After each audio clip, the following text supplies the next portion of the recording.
स्वागत करते रहिए।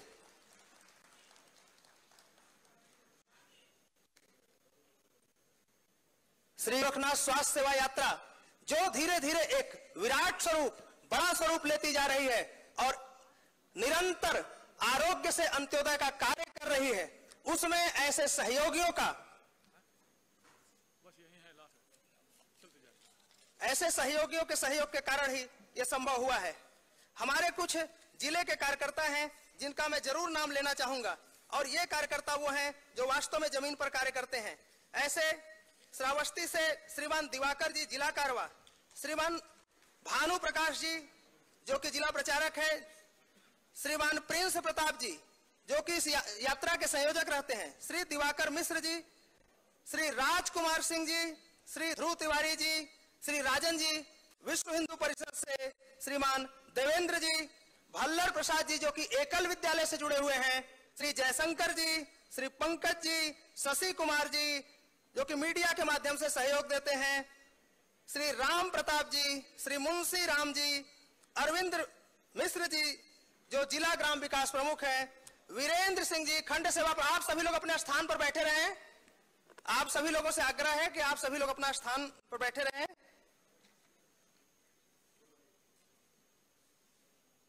इन सभी कार्यकर्ताओं का मैं इस मंच से आभार व्यक्त करता हूं। आभार व्यक्त करने की श्रेणी में आगे बढ़ते हुए गोला लखीमपुर से हम इन कार्यकर्ताओं का नाम लेंगे, आपको मंच की तरफ नहीं आना है सुरक्षा कारणों से। श्रीमान आशीष जी जो कि खंड कारवां पलिया के, श्रीमान शिवम सिंह जी जो कि सह खंड कारवां है अधिवक्ता बिजुआ से, राम मिलन राणा जी सह खंड कारवां चंदन चौकी से, शिवनाथ ओझा जी जो कि कृषि कार्य करते हैं मझगई से, डॉक्टर कौशल वर्मा जी जो कि स्वयंसेवक है, बलदेव जी प्रधानाचार्य हैं, कुटुंब प्रबोधन का कार्य करते हैं, श्रीमान मुन्ना लाल जी, श्री भागवती राम निवास जी, वीरपाल जी, राम निवास राणा जी जो कि एक स्वयंसेवक भी हैं और गांव बलेरा चंदन चौकी में प्रचार प्रसार का कार्य देखते हैं, राम बासो से जो कृषक के रूप में हमारे स्वयंसेवक है बरबटा चंदन चौकी से, जो कि डॉक्टर टीम के आवास की बहुत अच्छी व्यवस्था करते हैं।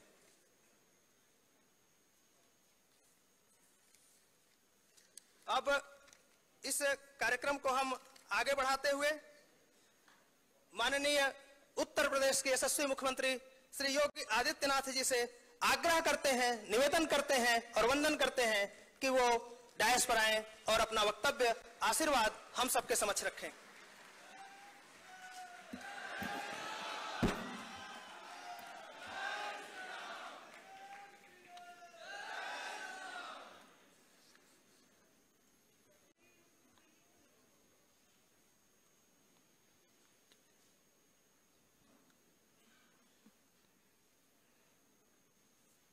नेशनल मेडिकोज ऑर्गेनाइजेशन अवध प्रांत एवं गोरक्ष प्रांत के संयुक्त तत्वाधान में आयोजित गुरु गोरखनाथ स्वास्थ्य सेवा यात्रा के इस 5वें संस्करण के कार्यकर्ताओं के सम्मान समारोह के लिए आयोजित आज के इस कार्यक्रम के मुख्य अतिथि राष्ट्रीय स्वयंसेवक संघ के माननीय सरकारवा आदरणीय श्री दत्तात्रेय होसबोले जी, प्रांत संचालक राष्ट्रीय स्वयंसेवक संघ माननीय श्री सरदार स्वर्ण Singh ji, national medicos organisation के एवं गुरु गोरखनाथ सेवा न्यास के अध्यक्ष प्रोफेसर MLB भट्ट जी, आज के इस समारोह में उपस्थित राष्ट्रीय स्वयंसेवक संघ के हमारे सभी सम्मानित वरिष्ठ प्रचारक गण, उत्तर प्रदेश सरकार में मंत्रिमंडल के मेरे सहयोगी गण, माननीय जनप्रतिनिधिगण, NMO और सेवान्यास से जुड़े हुए सभी स्वयंसेवक बहन और भाइयों,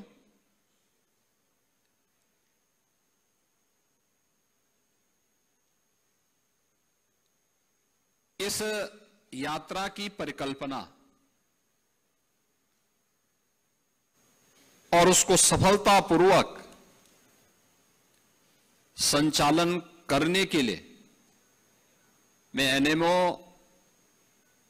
के गोरक्ष प्रांत और अवध प्रांत के पदाधिकारियों के साथ ही गुरु गोरखनाथ सेवा न्यास से जुड़े हुए सभी पदाधिकारियों का हृदय से धन्यवाद करते हुए आज के इस समारोह में कार्यकर्ताओं के सम्मान के लिए प्रदेश की राजधानी लखनऊ में पधारे राष्ट्रीय स्वयंसेवक संघ के माननीय सरकारवा आदरणीय दत्ता जी का हृदय से अभिनंदन करता हूं, स्वागत करता हूं।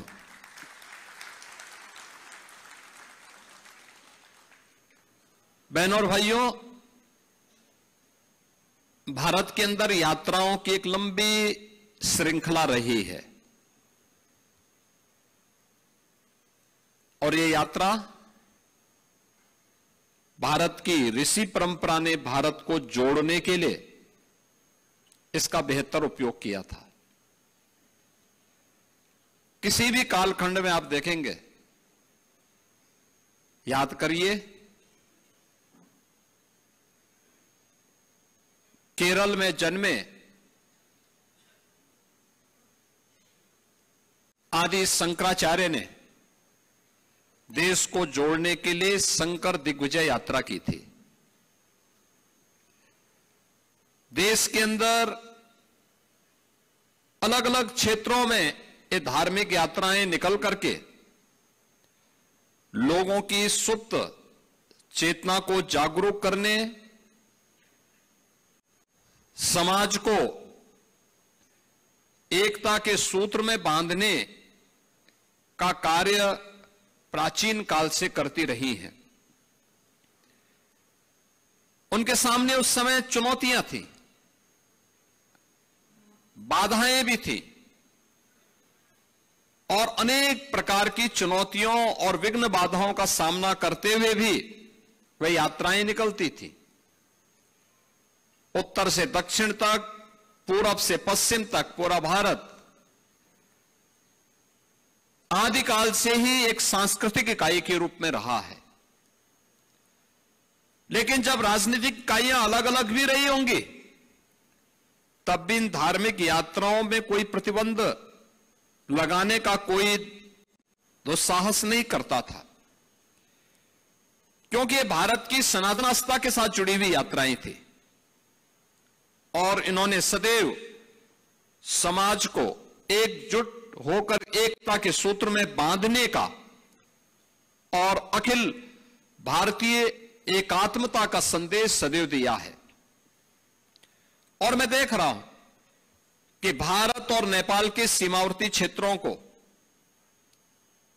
उसी एकता के सूत्र के साथ जोड़ने का एक अभिनव प्रयास आज से 5 वर्ष पहले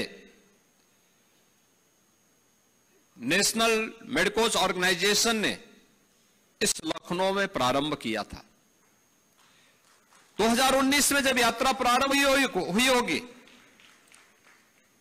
उस समय एक उत्साह था, लोगों में एक उमंग था कि कैसे होगा, जानने की एक उत्सुकता थी।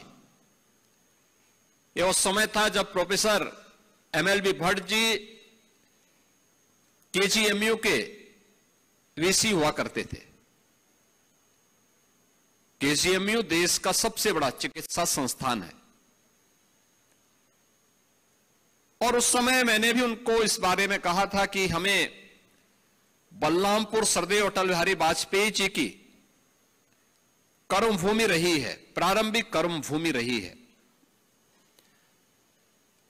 और एक वहां के लोगों के मन में अटल जी के प्रति एक आत्मिक लगाव है।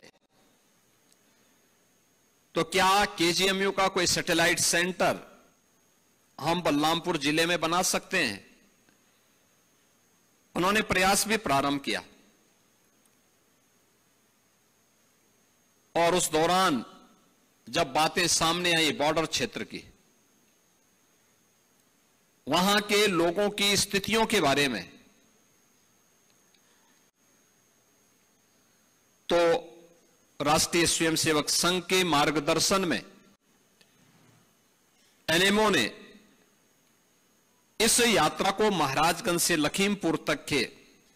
इस विस्तृत भूभाग में निकालने का निर्णय लिया। यह वह क्षेत्र है जहां सीमावर्ती क्षेत्र में सीमा के प्रहरी के रूप में थारू जनजाति निवास करती है। थारू जनजाति दोनों ओर है, भारत में भी है और नेपाल की ओर भी है। साथ साथ एक तरफ उनकी गरीबी और बदहाली एक चुनौती, और दूसरी तरफ वहां पर बढ़ रहे कुछ नौधनाढ्य, यह भी अपने आप में एक चुनौती है, राष्ट्रीय सुरक्षा के लिए गंभीर चुनौती। बनटांगिया, आप आश्चर्य करेंगे, इस समाज के दबे कुचले वे लोग हैं जिन्हें कभी ब्रिटिश कालखंड में 1905 से लेकर के 1920 के बीच में इन्हें तराई के क्षेत्र में, महाराजगंज में, सिद्धार्थनगर में, बलरामपुर में, गोंडा में, बहराइच में, लखीमपुर खीरी में, गोरखपुर में और अन्य जनपदों में तराई के क्षेत्र में जंगल लगाने के लिए ब्रिटिशर ने उन्हें वहां बसाया और कहा कि तुम जंगल लगाओ, इसकी सुरक्षा करो, तुम्हें कोई मानदेय नहीं मिलेगा, लेकिन इतनी लैंड तुम्हें वहां पे खेतीबाड़ी करने के लिए देंगे।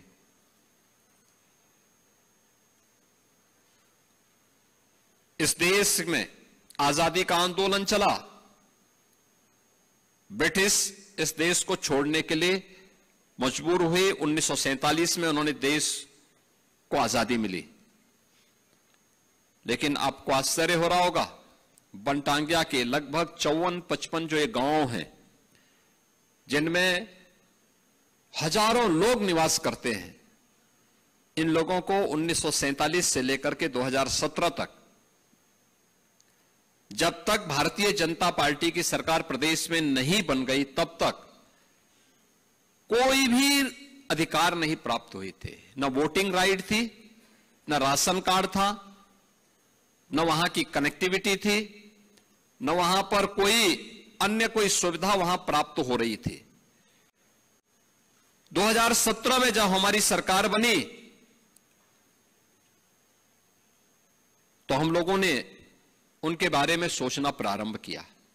अन्यथा उससे पहले वन विभाग के लोग उनका शोषण करते थे, पुलिस के लोग भी उनका शोषण करते थे, और उनके बीच में धीरे धीरे करके कुछ मशीनरी से जुड़े हुए लोग और कुछ वामपंथी लोग भी उनके बीच में घुस करके उनका ब्रेन वॉश करना प्रारंभ कर दिए थे। और उस दौरान जब सरकार आई, सरकार आने के बाद हम लोगों ने कहा कि नहीं, इनको सबसे पहले राजस्व गांव के रूप में मान्यता देने की आवश्यकता है, और उन्हें राजस्व गांव के रूप में मान्यता दी गई। ये सभी 54 गांव आज सभी प्रकार की सुविधाओं से आच्छादित हैं। उनके वोटिंग राइट भी दी गई उनको। उन्होंने 2019 से अपना वोट देना प्रारंभ कर दिया है। कुछ लोगों ने 2022 में और कुछ लोगों को 2024 के चुनाव में मतदान करने का अधिकार प्राप्त हुआ। उनके पास आज बिजली भी है, जिनके पास 1947 से लेकर 2017 तक कोई सुविधा नहीं थी, यानी एक भी पक्का घर नहीं था, फूस की झोपड़ी में रहने के लिए मजबूर थे, तालाब का पानी पीने के लिए मजबूर थे, कोई बिजली नहीं, कोई राशन नहीं, कोई स्वास्थ्य की सुविधा नहीं, कोई किसी प्रकार की कोई भी सुविधा उनको नहीं प्राप्त होती थी, आंगनबाड़ी नहीं, प्राइमरी स्कूल नहीं, कोई सुविधा नहीं होती थी। आज उन सभी सुविधाओं से ने आच्छादित किया। सभी के पास मकान है, पक्के मकान है, सभी तक बिजली पहुंचाई गई है, सभी के लिए सड़क बनाई गई है, सभी के लिए वहां पर पेयजल की व्यवस्था दी गई है, आंगनबाड़ी केंद्र की स्थापना की गई है, बेसिक शिक्षा स्कूल खोले गए हैं, प्राथमिक स्वास्थ्य केंद्र खोलने के कुछ प्रयास हुए हैं, कुछ तक वहां पर स्वास्थ्य की सुविधाएं पहुंचाई जा रही हैं, और जिनको पेंशन मिलना है उनको पेंशन की सुविधा, जिन्हें आयुष्मान का कार्ड मिलना, आयुष्मान की सुविधा, जिनको राशन कार्ड मिलना है उनको राशन के कार्ड की सुविधा, सभी प्रकार की सुविधाओं से इन्हें आच्छादित किया गया। और ऐसे ही जब गुरु गोरखनाथ सेवा न्यास के द्वारा यह यात्रा प्रारंभ की गई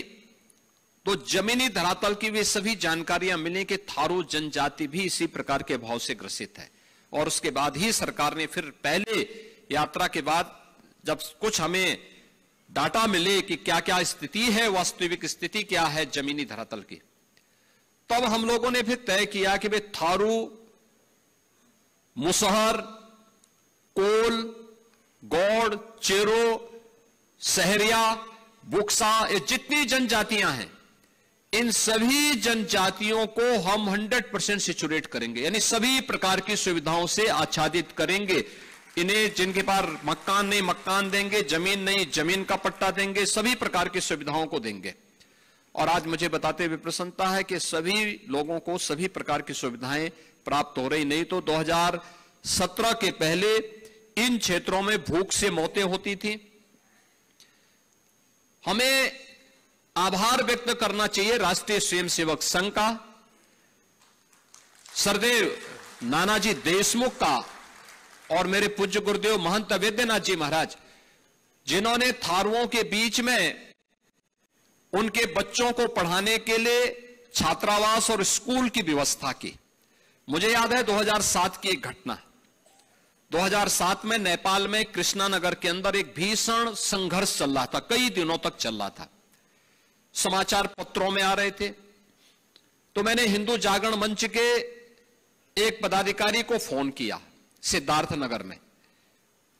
राजदेव जी वहां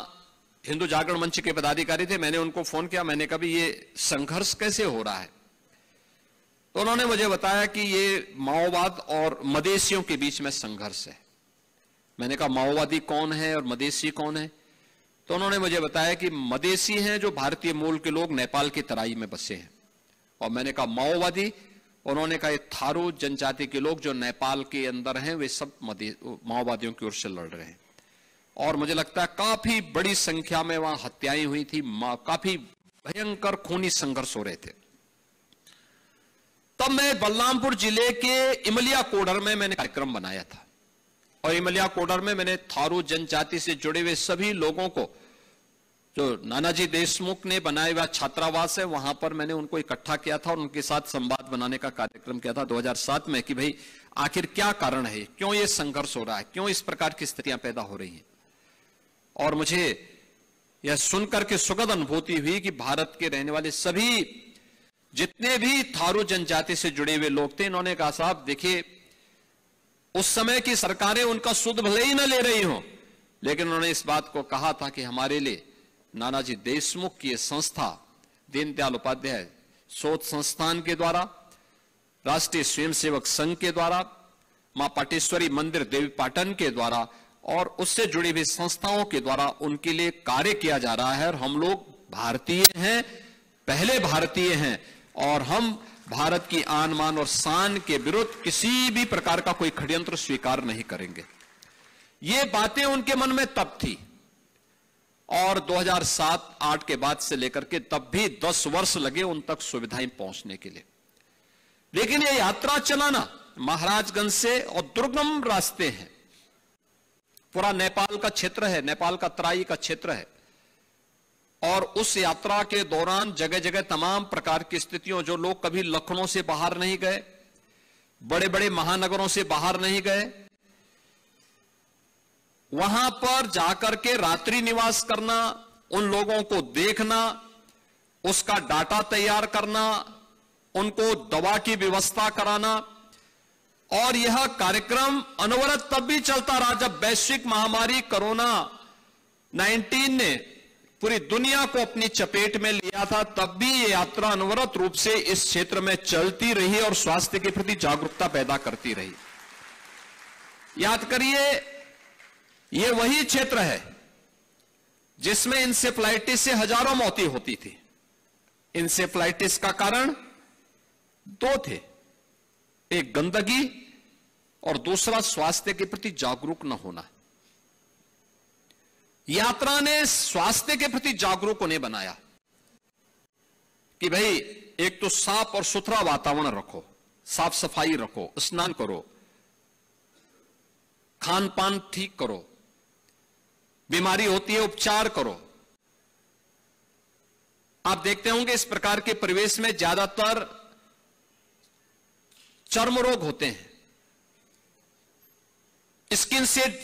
जुड़ी हुई तमाम डिजीज होती हैं। पौष्टिक आहार न मिलने के कारण ट्यूबरक्लोसिस की समस्याएं होती हैं।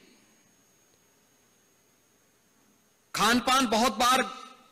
सही न होने के कारण बहुत सारी ऐसी विकृतियां आती हैं जिसका समय पे उपचार न होने पर वो असाध्य होती हैं। और एनएमओ के द्वारा जो एक प्रयास प्रारंभ हुआ उसका परिणाम है कि आज लोग एक सुखद जीवन व्यतीत करने की दिशा में आगे बढ़े हैं और लोगों के मन में एक विश्वास जागा है। यह विश्वास न केवल राष्ट्रीय स्वयंसेवक संघ, न केवल एनएमओ के प्रति, बल्कि विश्वास जागृत हुआ है भारत और भारतीयता के प्रति भी। क्योंकि इसी उद्देश्य से इस ऑर्गेनाइजेशन ने इस पूरे कार्यक्रम को आगे बढ़ाया और इसलिए आज जो सम्मान समारोह यहां पे हो रहा है, वे सभी पदाधिकारी, वे सभी स्वयंसेवक जो इस यात्रा के साथ जुड़े हैं, अभिनंदन के अधिकारी हैं। मैं उन सब का हृदय से अभिनंदन करता हूं। आदरणीय दत्ता जी का हृदय से स्वागत करता हूं कि उन्होंने समय निकाल करके इस यात्रा के बारे में, जो भारत नेपाल के सीमावर्ती क्षेत्र में दोनों ओर के लोगों के मन में एक विश्वास जागृत करने का माध्यम भी बनी है, स्वास्थ्य के प्रति उन्हें आरोग्यता, उत्तम आरोग्यता प्रदान करने का आधार भी बनी है और उनके बीच में संवाद के माध्यम से हम वहां की समस्याओं का समाधान का माध्यम भी बनी है। इसके लिए मैं आज उनका आगमन हुआ है, इसके लिए उनका हृदय से स्वागत करता हूं। एनएमओ और के सभी पदाधिकारियों को, सेवा न्यास से जुड़े हुए सभी पदाधिकारियों को हृदय से धन्यवाद देता हूं कि उनकी यात्रा निरंतर जारी रहनी चाहिए और ये सचमुच यात्रा स्मरण कराती है कि इसी प्रकार की यात्राओं के माध्यम से उस समय धार्मिक जन जागरण की आवश्यकता थी, वह काम जगत गुरु शंकराचार्य ने किया था। आज भारत नेपाल सीमा पर एनएमओ और गुरु गोरखनाथ सेवा न्यास के माध्यम से, इस यात्रा के माध्यम से स्वास्थ्य सुविधाओं के प्रति और अन्य कार्यक्रमों के प्रति लोगों को, वहां के स्थानीय नागरिकों को जागरूक करके भारत की मुख्य धारा के साथ जोड़ने का प्रयास एक अभिनंदनीय प्रयास है। मैं इसके लिए उन सभी पदाधिकारी और स्वयंसेवकों का हृदय से अभिनंदन करता हूं, उनके प्रति अपनी शुभकामना व्यक्त करता हूं और विश्वास करता हूं कि एनएमओ और सेवा न्यास अपनी यात्रा को इसी प्रकार से जारी रहेगा। आप सबके प्रति मेरी शुभकामनाएं हैं। धन्यवाद। जय हिंद।